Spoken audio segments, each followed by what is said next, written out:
Hello, this is Pauline Jennings. Welcome to Musician Talk.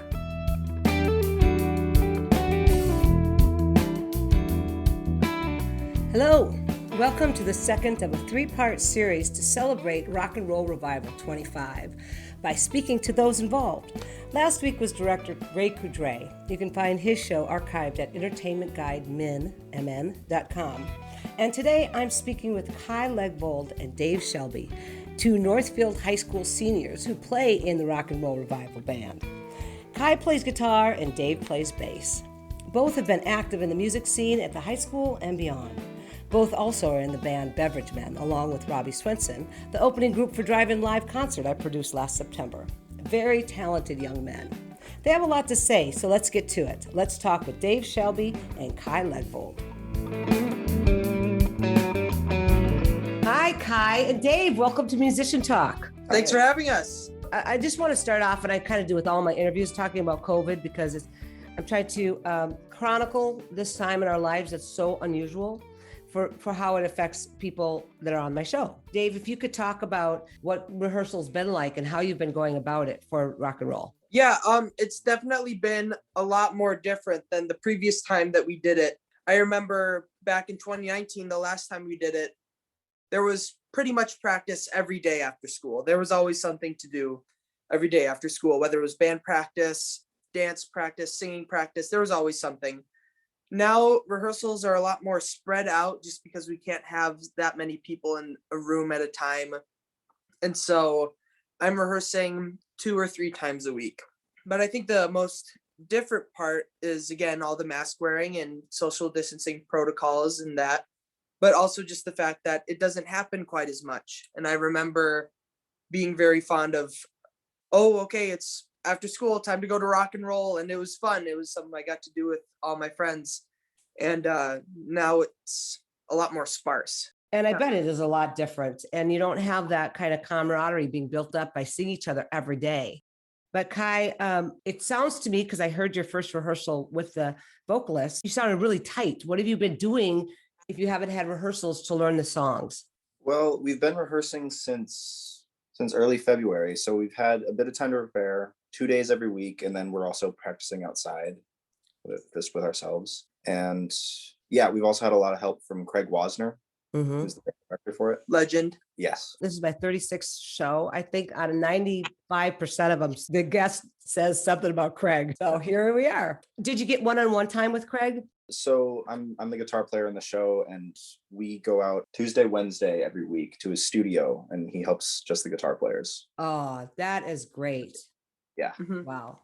So you still rehearse quite a bit. It's the smaller groups that are getting together or individually at home. So before we talk more about Rock and Roll Revival, I want to kind of just ask you both about your musical history and how old you were when you picked up your instrument and why you chose the instrument you chose. Maybe you didn't even start with bass, let's say. Dave, why don't we start with you? How old were you when you started playing? I tried to learn the violin when I was in the first grade. And, nice. I hated it. Okay, not so nice then.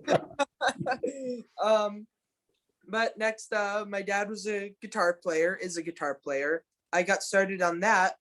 And then in the 6th grade, he needed an extra bass player at church. And he was like, hey, how about we do a couple lessons with you and you get started on the bass? And I just absolutely fell in love with it. And I was like, this is something that I really want to learn how to play better. And I don't think I'm going to stop playing it anytime soon, going into college and adulthood. I want to keep getting better at it. That's great. So what do you think it was about the bass that clicked with you? It's like, okay, this fits. It's so satisfying to like just the frequency of it, where you have, say, Kai on guitar doing the high frequency strumming, then you just got the like, it's just. So you like the sound of it? Oh yeah. You take out bass out of most songs, it's not quite the same. Yeah, it's not. It's kind of the bedrock of a lot of songs, right? That's great. How about you, Kai, and guitar? Well, I started out playing piano. I took lessons starting in 1st grade, I think.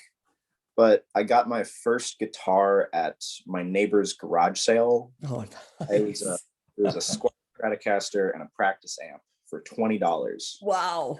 Don't you still have that guitar? I still have that guitar, Yeah. and I think I still have that amp somewhere. But Mhm. I've made a lot of upgrades to it, and I got one of my friends, Audrey Pagel, to do an art piece on it. So it looks really good now. Oh, that's cool. What was the difference between starting off piano and starting off guitar as far as kind of how you reacted to it? Well, piano was more of something that my parents wanted me to do, and guitar was more of my own thing. Like it was what I wanted to do, and I just fell in love with it. Oh, that makes all the difference, doesn't it? Yeah. Coming to something because you want to be there. It's kind of the basis of why rock and roll revival is so good, because everybody involved wants to be there. I mean, they really, really, really want to be there, and they really, really want to make it as good as it possibly can be, so that they're willing to put in the work. And I love that. I love that, and I'm glad that you both found instruments that fit you, and because you're both really good players, and I'm excited for you to continue that. Now we met, well, Kai, I knew you because I know your parents, and I met your father, Dave, when he did a catastrophe show, played guitar at a catastrophe show that I directed.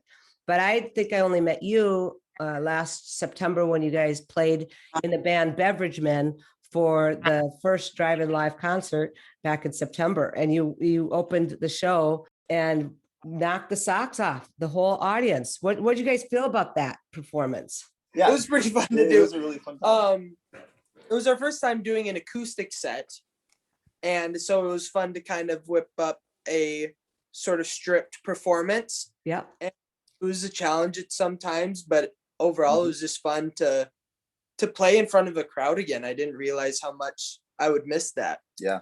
One thing I wanted to ask about Beverage Men, is it still a band, and are you guys going to be playing out this summer? I don't know if we would ever do another acoustic set like that. I think I can speak for Kai and I, where we both like the full band a bit more. Yeah. Mm-hmm. But if there's opportunities to play this summer, I am sure that we would take it. Awesome. Dave, you mentioned, continuing to play your bass as far as you can see. How about you, Kai?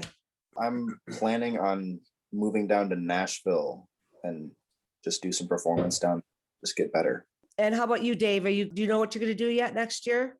Yep, I'm attending college at North Central University in Minneapolis.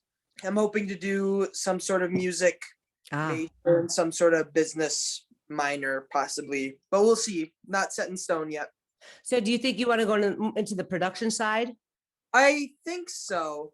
That's what's been really interesting to me and very enticing recently, is like, it's so cool to see music being made and like almost tampered with in a way to make it even better. Yeah. All right. Well, maybe we should have you come over when we do some recording over here, and you can get some practice.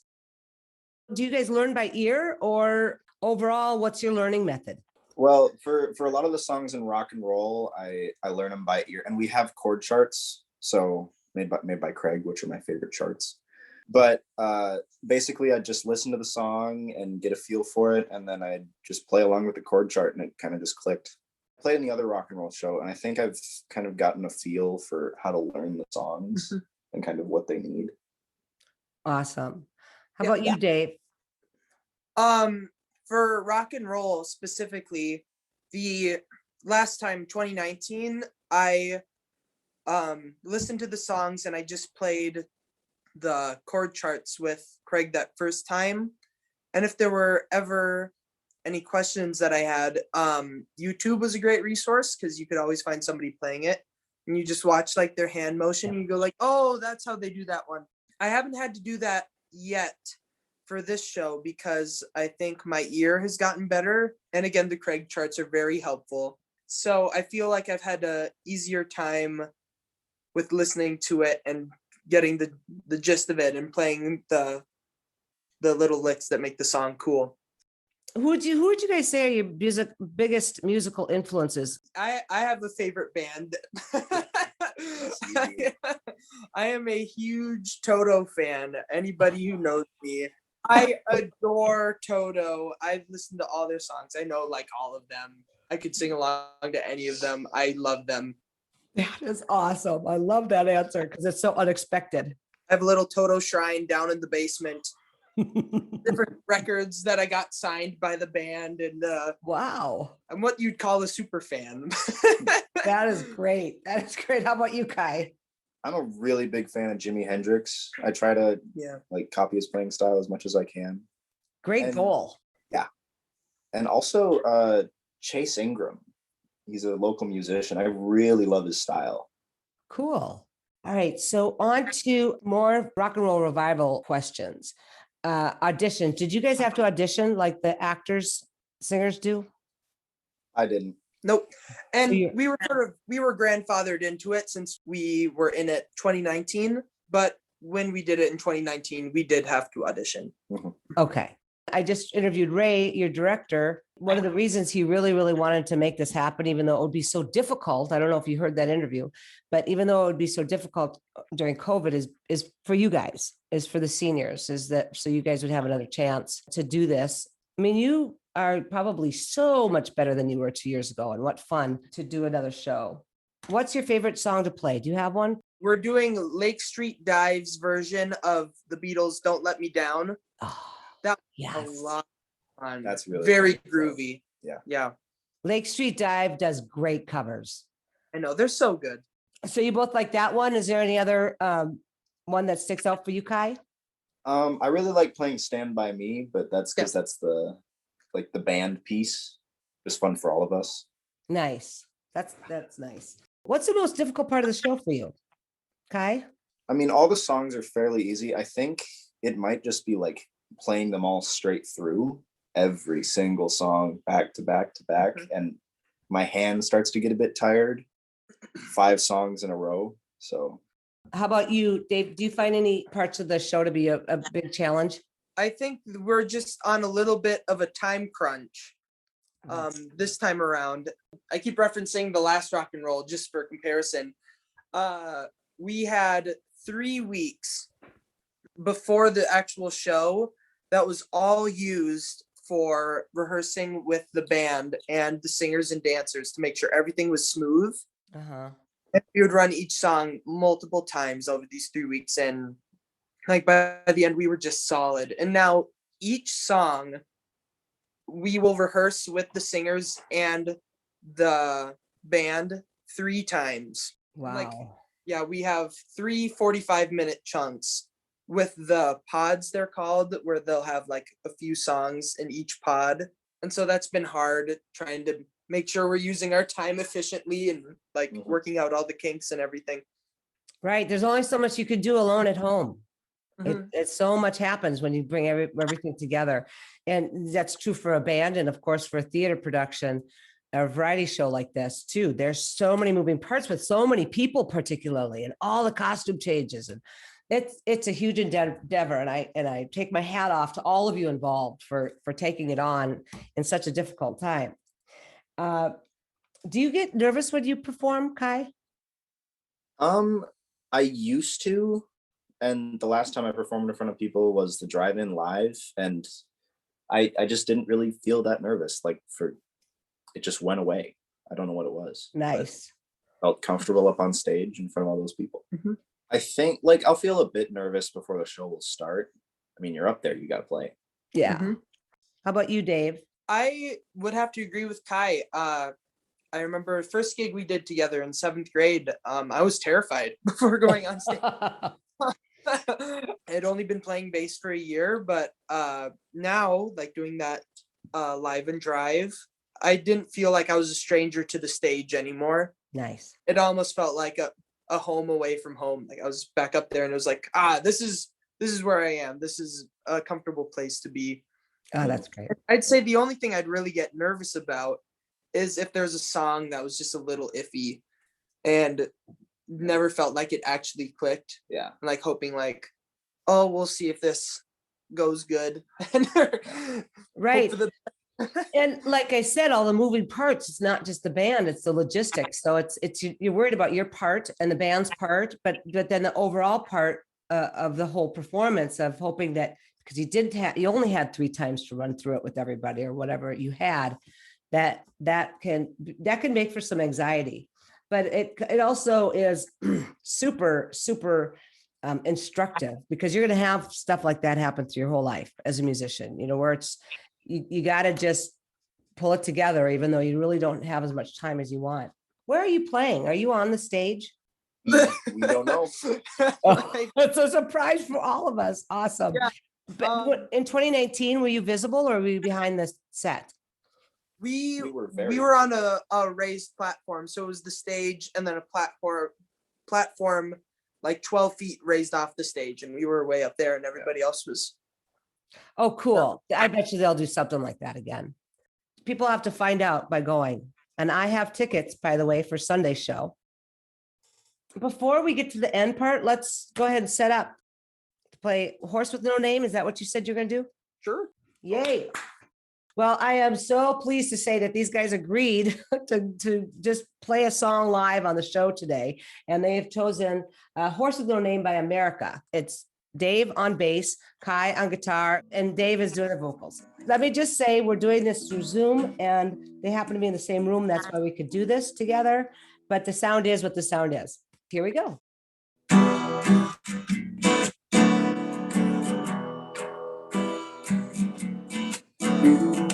First part of the journey, I was looking at all the life. Plants and birds and rocks and things. There were sands and hills and rings. The first thing I met was a fire with a buzz, and the sky was filled with clouds. The heat was hot and the ground was dry and the air was full of sound. I've been through the desert on a horse with no name. It felt good to be out of the rain. In the desert, you can't remember your name, 'cause there ain't no one for to give you no pain. La la la la la la la la la la la la la la la la la la la. After 2 days in the desert sun, my skin began to turn red. After 3 days in the desert fun, I was looking at a riverbed. And the story it told of a river that flowed made me sad to think it was dead. You see, I've been through the desert on a horse with no name. It felt good to be out of the rain. In the desert, you can't remember your name, 'cause there ain't no one for to give you no pain. La la la la la la la la la la la la la la la la. After 9 days, I let the horse run free, 'cause the desert had turned to sea. There were plants and birds and rocks and things. There were sands and hills and rings. The ocean is a desert with its life underground and a perfect disguise above.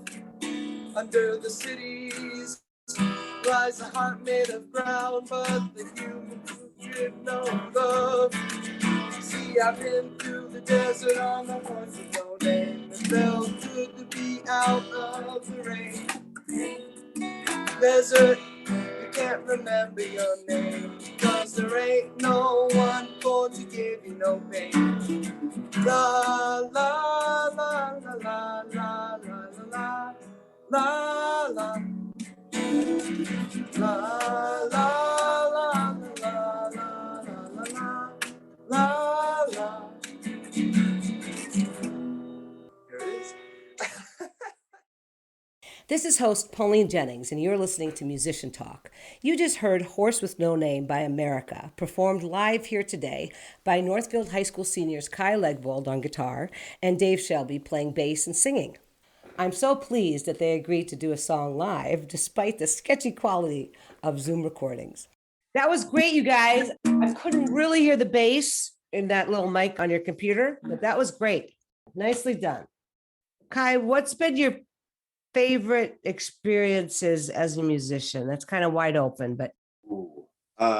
Let's see. When we were playing with the Buttermilk Five at the Pep Fest, and we got like what 1,000 people to get their flashlights out for us. Mm-hmm. That felt pretty good. I bet. Pep Fest before a game, football game or something, right? Yeah. Dave, how about you?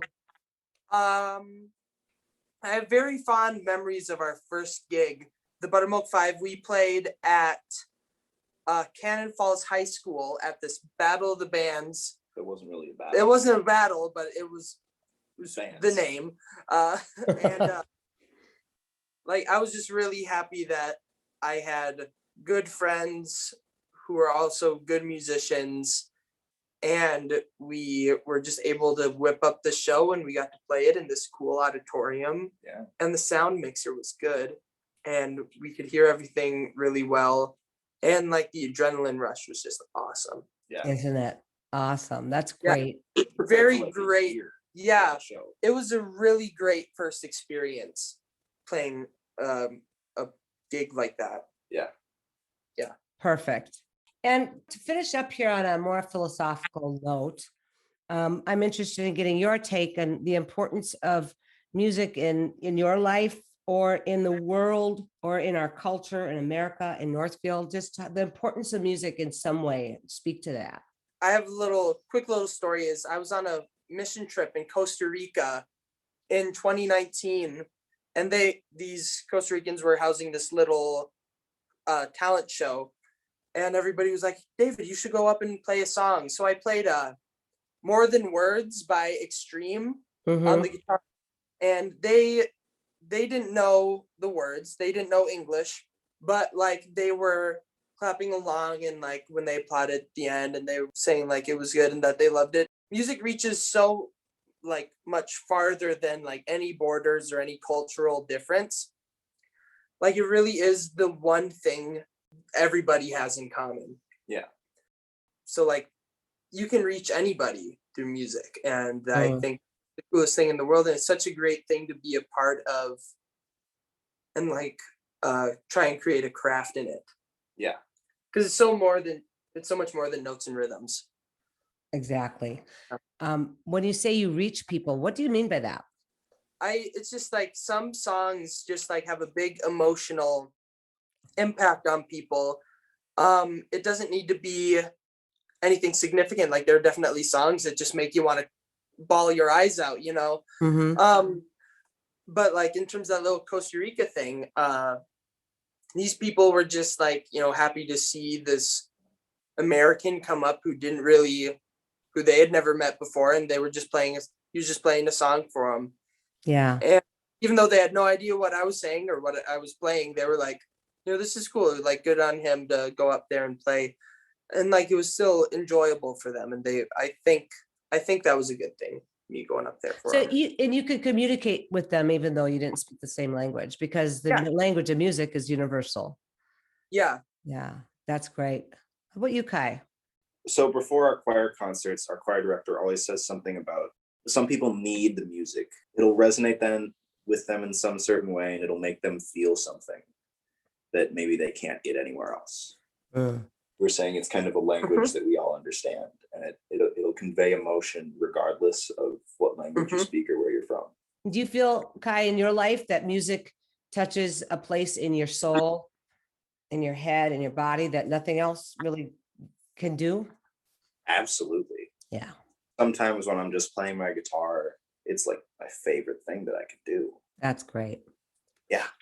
To have that passion in your life that you can either pursue it professionally or not. It's kind of the one thing that you can really do either way and still have it feed you.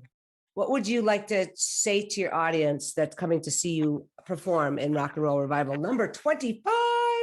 I would just want to say thank you. Thank you for coming and supporting us during this really weird time. And I'm just so excited for you to watch this, because Like, when was the last time you saw a concert, you know? Right. I'm just so excited for you to watch this, even though it's going to be different. It's going to be awesome, and buckle up because it's going to be epic. Nice. Hi. I'd also like to say thank you for coming to the show, and it's probably the first live music that they've heard in at least a year. And I want to thank both of you for coming on the show and being so willing to talk to us about all these things and play a song for us. And I really, really look forward to the epic Rock and Roll Revival 25. So thank you. Yes, thank you for having us. Bye-bye. Bye-bye. Thanks so much to Dave and Kai for joining me today for this lively conversation about the upcoming Rock and Roll Revival 25 show, live outdoor performance, May 14th through 16th. Tune in next week when I interview two star soloists of the show, Ella Andrew and Peyton Sullivan.